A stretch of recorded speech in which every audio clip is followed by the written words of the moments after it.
Hello and welcome to the history lessons, Life of Henry VIII of England. He was the King of England from 21st April 1509 until his death. Henry was born on 28th June 1491, and Henry was the second Tudor monarch, succeeding his father Henry VII. We're going to go through aspects of his life. Henry's, let's just go through the summary first, then we're going to go through the aspects of life. Henry is best known for his 6 marriages, and in particular his efforts to have his first marriage to Catherine of Aragon annulled. His disagreement with the Pope on the question of such an annulment led Henry to initiate the English Reformation, separating the Church of England from papal authority and appointing himself as the supreme head of Church of England.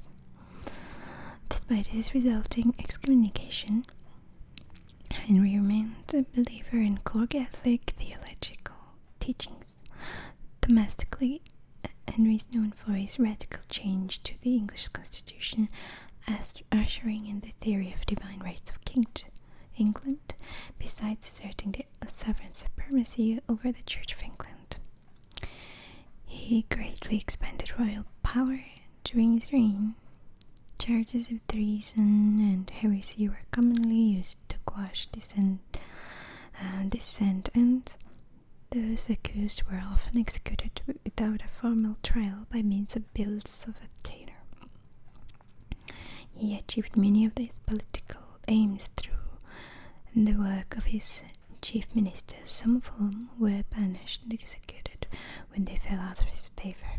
Thomas Wolsey, Thomas More, Thomas Cromwell, Richard Rich, and Thomas Cranmer all figured prominently in Henry's administration. He was an extravagant spender, used the proceeds of the dissolution of monasteries and acts of reformation Parliament to convert into royal revenue the money that was formerly paid to Rome. Despite the influx of money from these sources, Henry was continually on the verge of financial ruin due to his personal extravagance, as well as numerous costly continental wars, particularly with Francis I of France and the Holy Roman Emperor Charles V, as he sought to enforce his claim to the Kingdom of France at home. He oversaw the legal union of England and Wales with Laws in Wales Act 1535 and 1542, and the following Crown of Ireland Act 1542.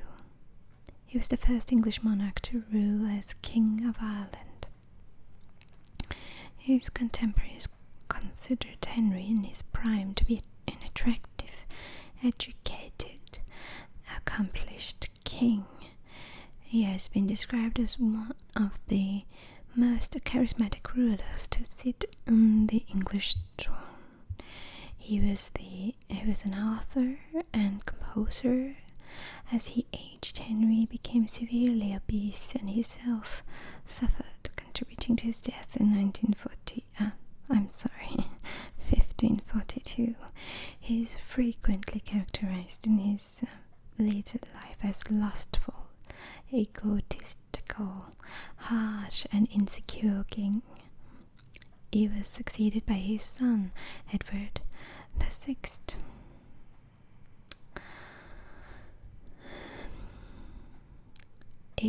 Okay, let's go through his early years.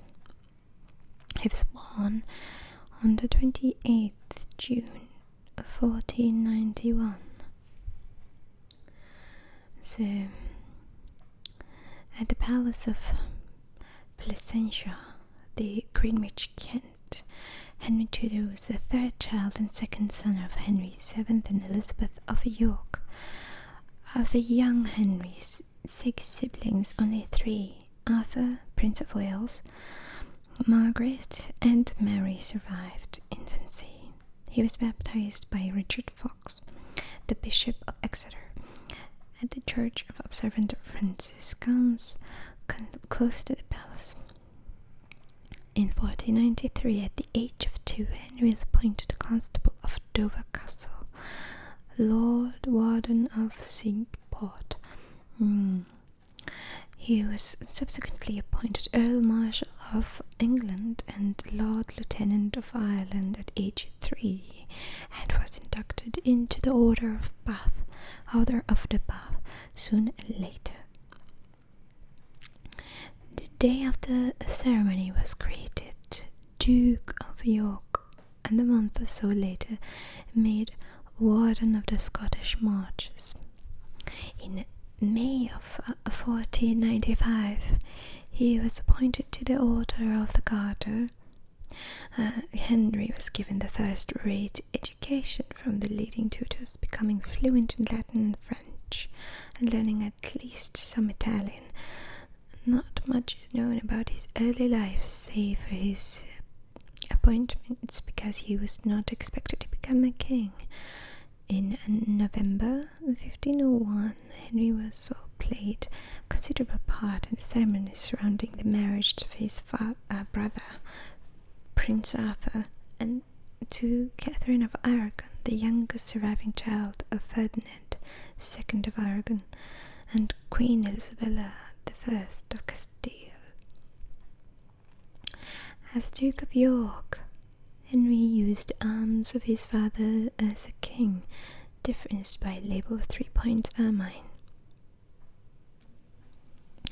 In 1502, Arthur died at the age of 15 of sweating sickness, just 20 weeks after his marriage to Catherine. Arthur's death thrust all his duties upon his younger brother, the 10-year-old Henry. After a little debate, Henry became the new Duke of Cornwall in October 1502 and the Prince of Wales and Earl of Chester in February 1503. Henry VII gave the boy few tasks.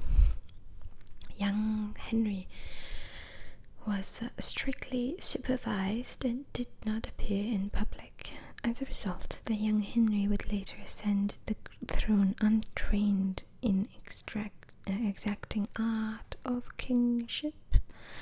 Henry VII renewed his efforts to seal a marital alliance between England and Spain by offering his second son in marriage to Arthur's widow, Catherine.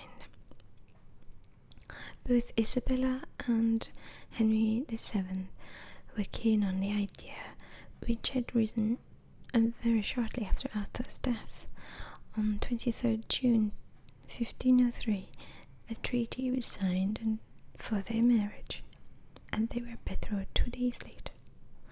A papal dispensation was only needed to the embodiment of public honesty if the marriage had not been consummated as Catherine and her duenna claimed, but Henry VII and the Spanish ambassador set out instead to obtain dispensation for Fenede, which took account of the possibility of consummation. Young Henry's age, only 7, prevented cohabitation. Isabella's death in 1504 and the ensuing problems of succession in Castile complicated matters. Her father preferred her to stay in England, but Henry VII's relation with the Ferdinand had deteriorated. Catherine was therefore left in limbo for some time, culminating in Prince Henry's rejection of their marriage as soon as he was able. At the age of 14, Ferdinand's solution was to make his daughter ambassador, allowing her to stay in England indefinitely. Devout, she began to believe that it was God's will that she marry the prince despite his opposition. early reign. Let's talk about Henry VIII's early reign. Henry VII died on the 21st April 1509, and the 17-year-old Henry succeeded him as a king soon after his father's burial. On 10th May, Henry suddenly declared that he would indeed marry Catherine, leaving unresolved several issues concerning the papal dispensation and the missing part of marriage portion. The new king maintained that it had been his father's dying wish that he marry Catherine. Whether or not this was true, it was certainly convenient. Holy Roman Emperor Maximilian I had been attempting to marry his granddaughter, and Catherine's niece, Eleanor, to Henry. She had now been jilted. Henry's wedding to Catherine was well kept, low-key, and was held in Friar Church in Greenwich on 11th June 1509. On 23rd June 1509, Henry led the now 23-year-old Catherine from the Tower of London to Westminster Abbey for their coronation, which took place the following day. It was a grand affair. The king's passage was lined with tapestries and laid with fine cloth. Following the ceremony, there was a grand banquet in Westminster Hall. As Catherine wrote to her father, "Our time is spent in continuous festival." Good for Catherine. 2 days after Henry's coronation, he arrested his father's two most unpopular ministers, Sir Richard Empson and Edmund Dudley. They were charged with high treason and were executed in 1510.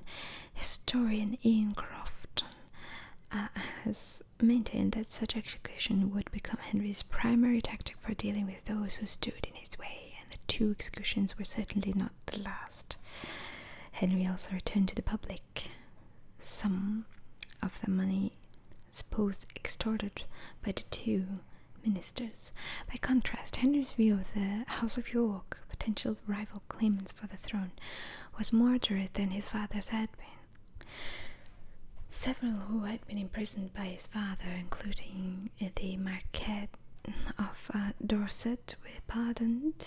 Others, most notably Edmund de la Pole, went unreconciled. De la Pole was eventually beheaded in 1513, an execution prompted by his brother Richard siding against the king. Soon after Catherine conceived but a child, a girl was stillborn on 31st May 1510. About 4 months later, Catherine again became pregnant. On New Year's Day 1511, the child Henry was born. After the grief of losing their first child, the couple were pleased to have a boy, and festivities were held. Pleased to have a boy, and including a 2-day joust known as the 1511 Westminster Tournament. However, the child died 7 weeks later. Catherine had 2 stillborn sons in 1514 and 1515, but gave birth in February 1516 to a girl, Mary. Relationships between Henry and Catherine had been strained, but they eased slightly after Mary's birth.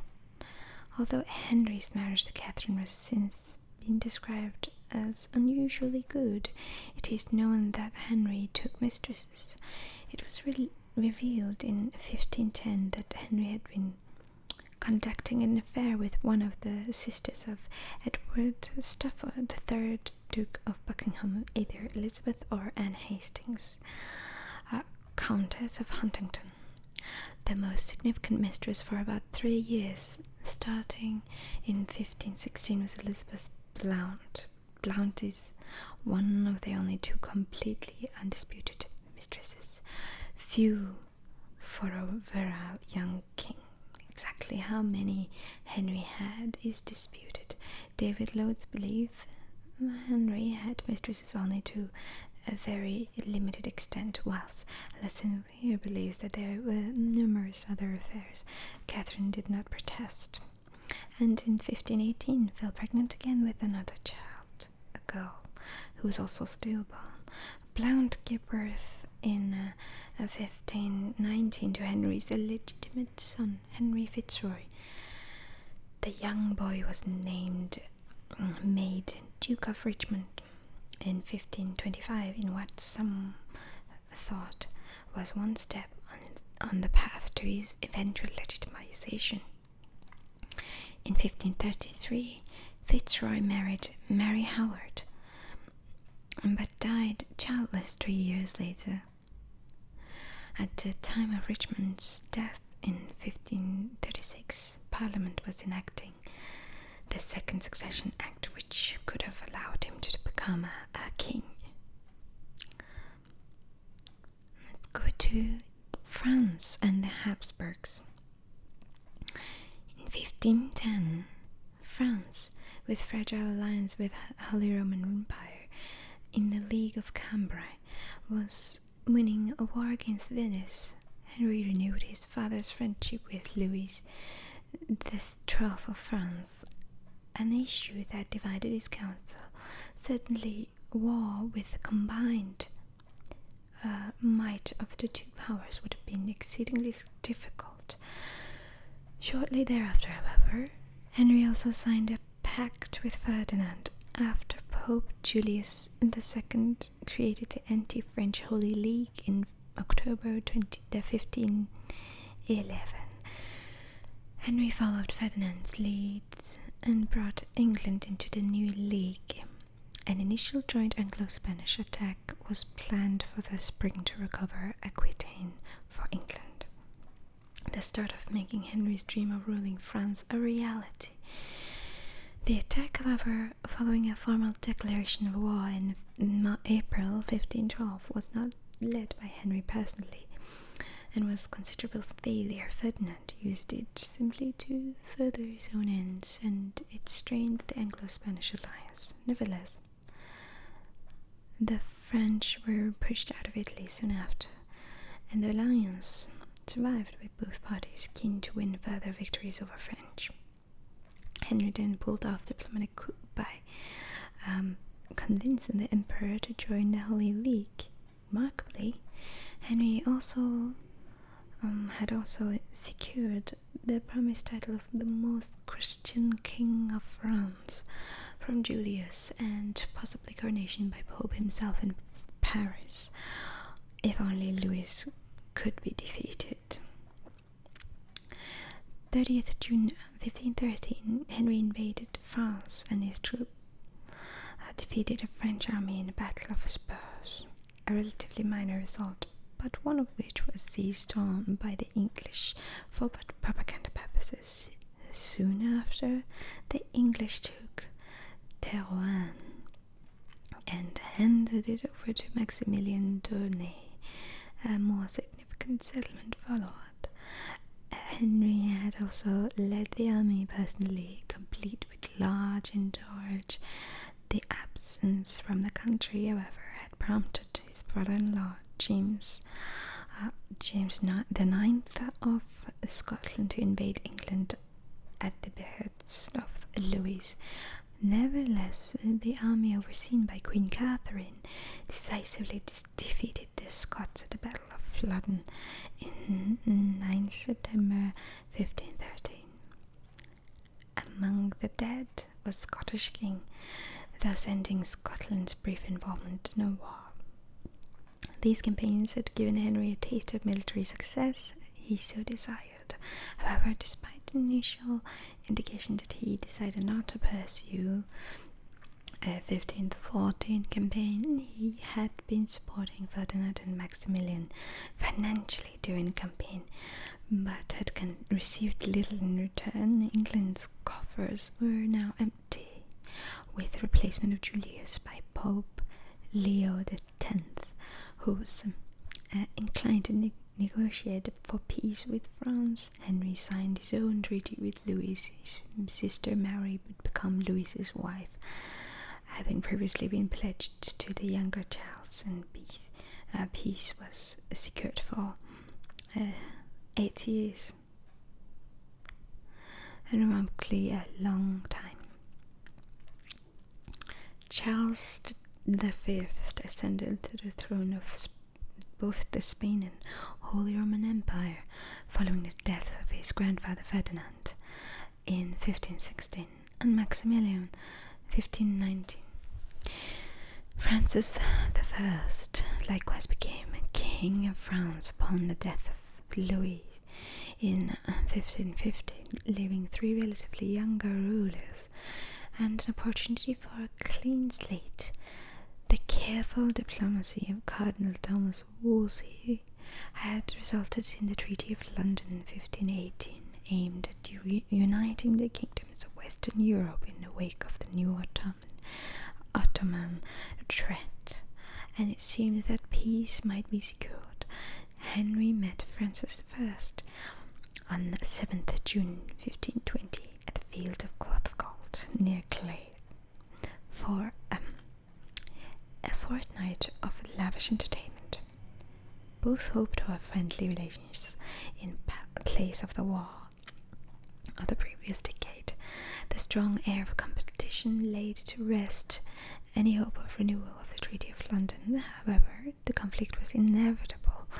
Henry had more in common with Charles, whom he met before and once after Francis. Charles brought empire into war with France in 1521. Henry offered to mediate, but little was achieved. By the end of the year, Henry had aligned England with Charles. He still clung to his previous aims of restoring England lands in France, but also sought to secure an alliance with Burgundy. Then Charles's realm and the continued support for Charles. A small English attack in the north of France made up little ground. Charles defeated and captured Francis at Pavia and could dictate peace, but he believed he owed Henry nothing. Sensing this, Henry decided to take England out of war before his ally signing the Treaty of Moore in 30th August 1525. And now let's go to annulment from Catherine. During his marriage to Catherine of Aragon, Henry conducted an affair with Mary Boleyn, Catherine's lady-in-waiting. There had been speculation that Mary's 2 children, Henry and Catherine Carey, were fathered by Henry, but this had never been proven, and the king never acknowledged that he did just like he did with Henry Fitzroy. In 1525, Henry grew more impatient with Catherine's inability to produce the male heir he desired.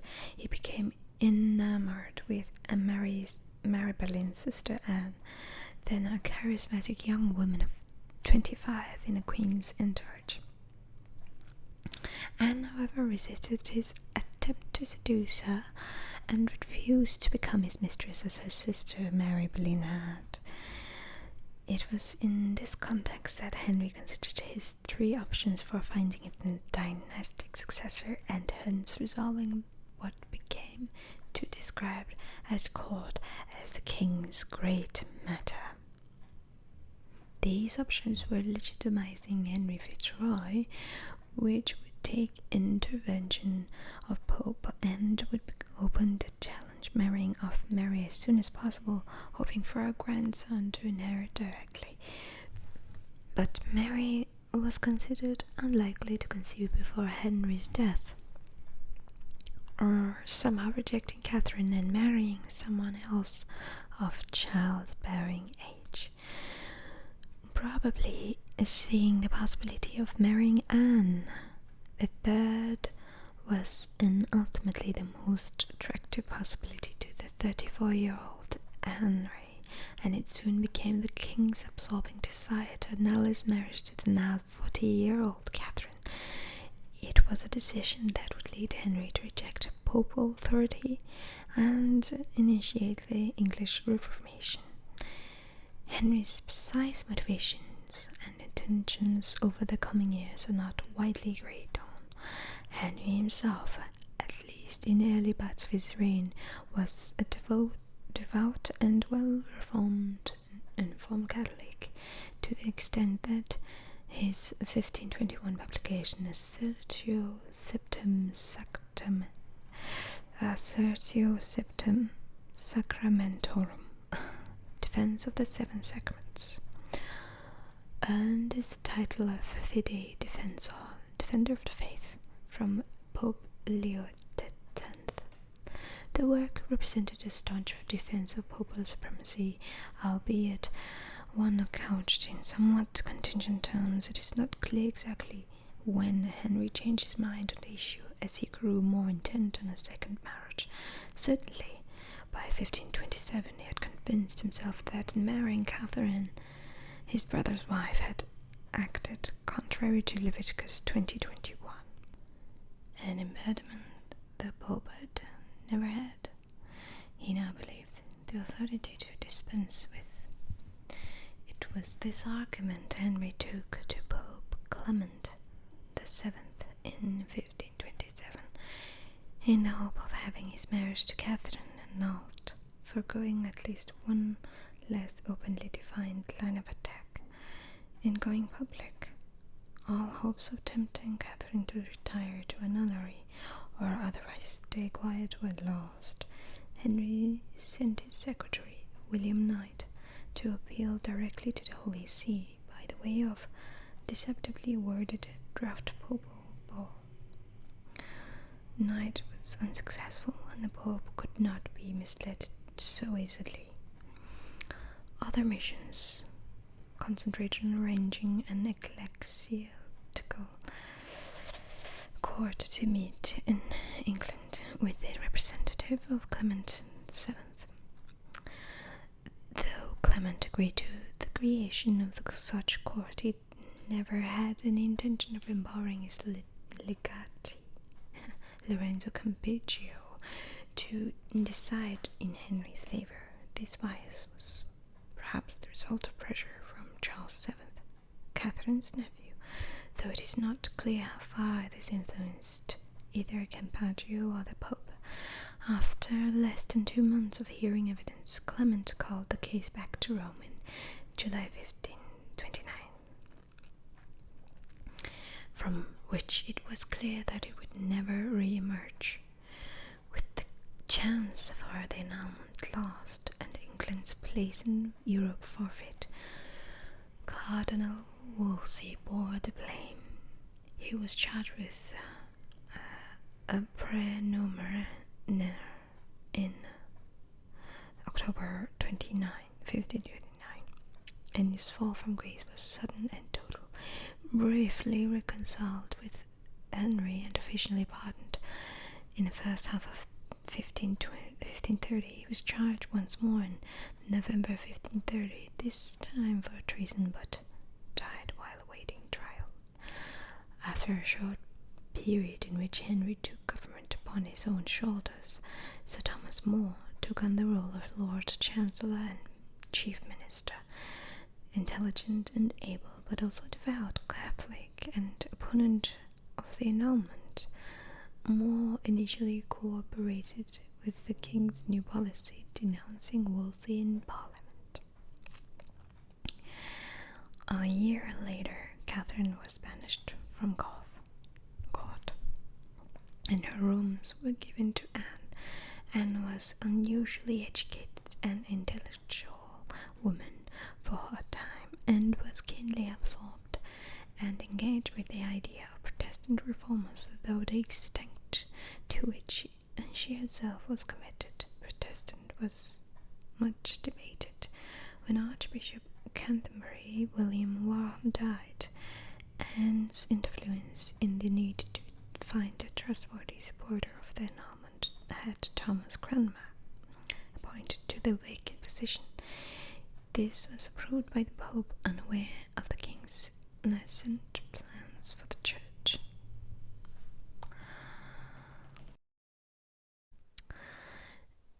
In marriage to Anne Boleyn, in the winter of 1532, Henry met with Francis I at Calais and enlisted the support of the French king for his new marriage.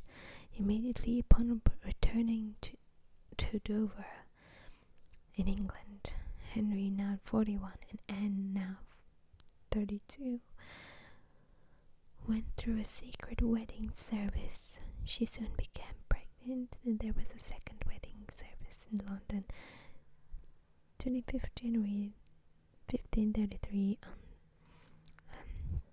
Cranmer sitting judgment at a special court convinced Dunstable, prior to rule on the validity of the king's marriage to Catherine of Aragon, declared the marriage of the king, Henry, and Catherine null and void. 5 days later, Cranmer declared the marriage of Henry and Anne to be valid. Catherine was formally stripped of her title as queen, becoming instead Princess Dowager, as a widow of Arthur. In her place, Anne was crowned queen consort 1st June 1533. The queen gave birth to a daughter slightly prematurely on 7th September 1533. The child was christened Elizabeth in honor of Henry's mother, Elizabeth of York. Following the marriage, there was a period of consolidation taking the form of serious statutes of Reformation Parliament aimed at finding solutions to any remaining issues, whilst protecting the new reforms from challenge, convinced the public of their legitimacy in exposing and dealing with opponents. Although the canon law was dealt with at the length of Cranmer and other, these acts are advanced by Thomas Cromwell, Thomas Audley, and Duke of Norfolk, and indeed Henry himself. With this process complete, in May 1532, More resigned as Lord Chancellor, leaving Cromwell as Henry's chief minister. With the Act of Succession in 1533, Catherine's daughter Mary was declared illegitimate.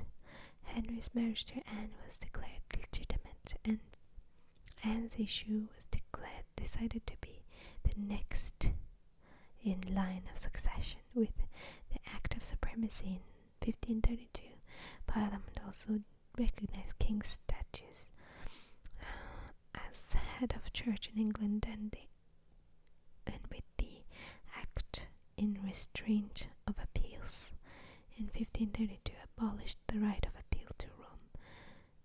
It was only then that Pope Clement took step from excommunicating Henry and Thomas Cranmer, although the excommunication was not made official until some time later. The king and queen were not pleased with married life.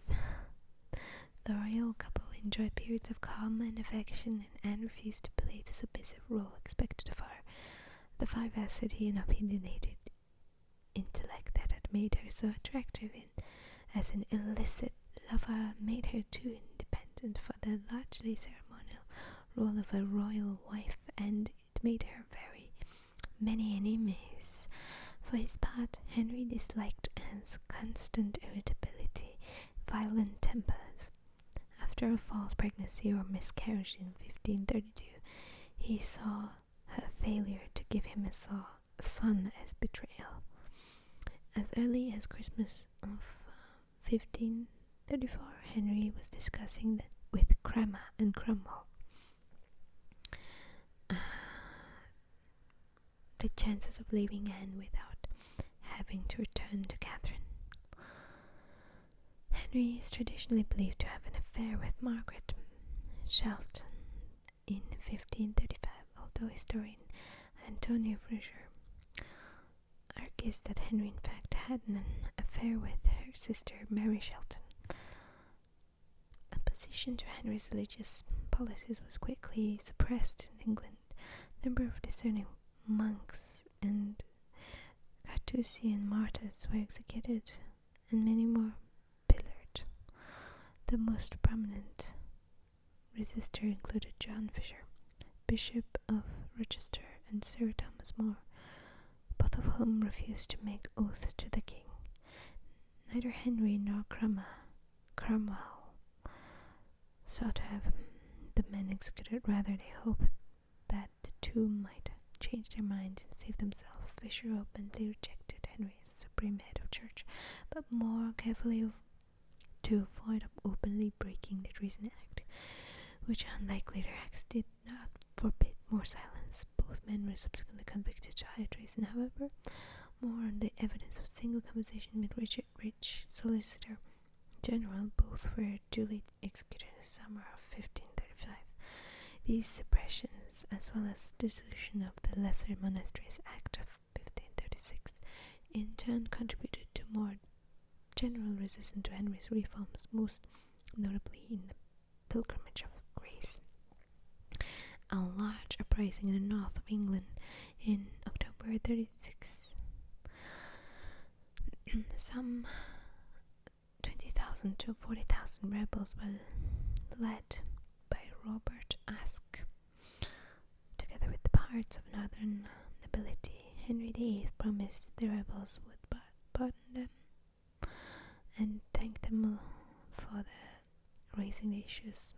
Aske told the rebels they had been successful and they would disperse and go home. Henry saw the rebels as traitors and didn't feel obliged to keep these promised them. When further violence occurred after Henry's offer of a pardon, he was quick to break his promise of clemency. The leader, including Aske, was arrested and executed for treason. In total, about 200 rebels were executed, and the disturbances ended. Execution of Anne Boleyn.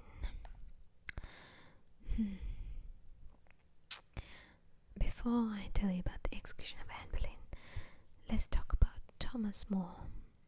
Thomas More was, I believe, I've heard of so many, from many sources. Thomas More was Henry's friend from when he was a teenager. Thomas More had, I think he was a very popular poet back then, and he had written many poems for the young Prince Henry, and they had a very good relationship up to the point where Thomas More disagreed with the king on the issue of religion. So yeah, I guess the times were different back then. So, but it just really shows that Henry really was started to become a ruthless person, a ruthless king at this time. Didn't even forgive Thomas More, his friend from when he was very young, many years. And even like Wolsey was he was a close friend of Henry's for many years. It's been like since Henry took over the throne until the issue with Anne Boleyn, which is about 20 years. He's been friends with Henry. So once Wolsey didn't do what Henry asked him of, he was kind of cast aside as useless to Henry, because I think I've seen this one from David Starkey's documentary. Wolsey's one mistake was to declare one of the annulment documents to be cannot decide this in England. Then he which forced this whole thing to become international affair, because it was supposed to be a quiet, quick and quiet thing in-house in England, court of England, but he made it indecisive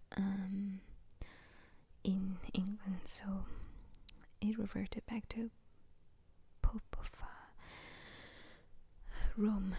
Go back to Rome, which Catherine's nephew was the king there, so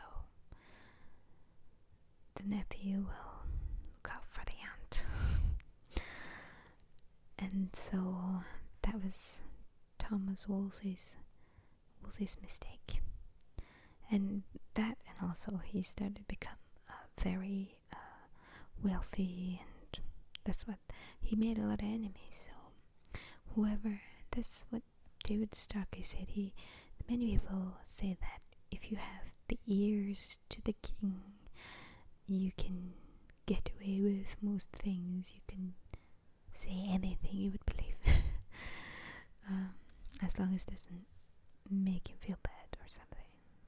So that's the thing. Now, I'll be back and read you about the execution of Anne Boleyn. Alright, let's look at the section. On the 8th of January 1536, news reached the king and the queen that Catherine of Aragon had died. Henry, very sad actually. She was the only victim in this case, I would say. Henry called for public displays of joy regarding Catherine's death. The queen was pregnant again, and she was aware of the consequences if she failed to give birth to a son. Later that month, Henry was unhorsed in a tournament and was badly injured, and it seemed for a time that his life was in danger. And when the news of this accident reached the queen, she was sent to the shock and miscarried a male child, and that was about 15 weeks old, on the day of Catherine's funeral, 29th January 1536. That's quite a coincidence. That's kind of scary. For most observers, this personal loss was the beginning of the end of royal marriage. Given the king's desperate desire for a son, the consequence of Anne's pregnancies has attracted much interest. Author Mike Ashley speculated that Anne had 2 stillborn children after Elizabeth's death. Elizabeth's birth, and before the birth of the male child, she miscarried in 1536. Most sources attest only to the birth of Elizabeth in September 1533, a possible miscarriage in summer of 1534, and the miscarriage of a male child almost 4 months in gestation in January 1536. Although the Boleyn family still held important positions in the Privy Council and had many enemies, including Duke of Suffolk, I would say. Even her own uncle, Duke of Norfolk,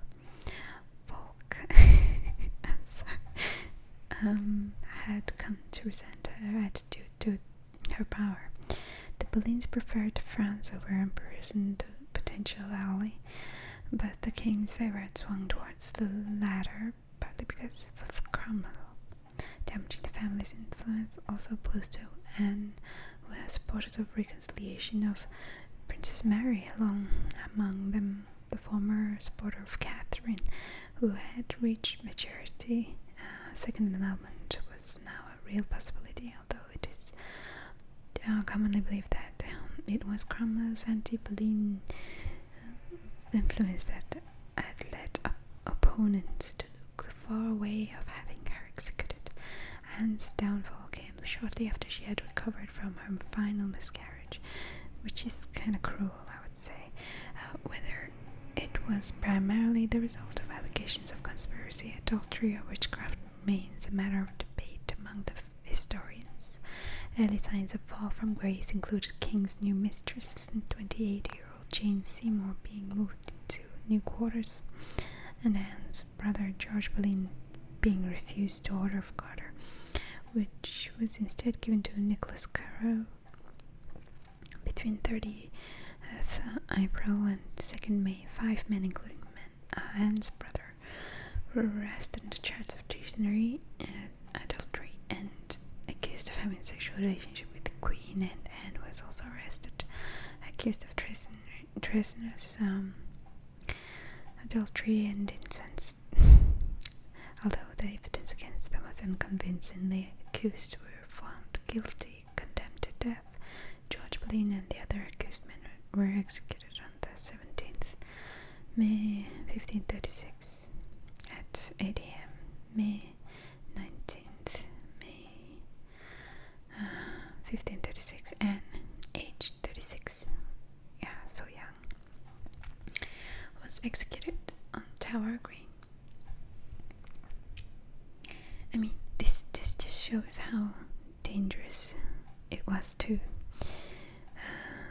be a woman at that time. Well, it's a time. It was the 1500s after all. So, I would, from my point of view, I do not blame the people. I mean, I don't even blame Henry, because that was a different time. Our times have changed. Different people have really different views and thinkings, and ethics have changed to a really better place right now. And but then, if you think of it in a different light, I would say Anne should have stayed away from the king, or shouldn't have had this much ambition, or even there's a lot of views on that.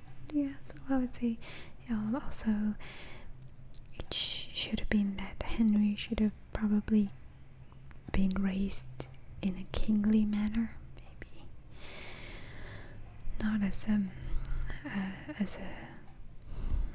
second son, spare. I don't know about the whole thing. It's a lose-lose situation. Everybody loses. Nobody wins, really. So that's the end of my Henry's history lesson. First, I would say we'll carry on, continue later on. I'm not sure when, but I hope you enjoyed this session, and do let me know if you like it. And I'll see you guys later. Have a good night, everybody.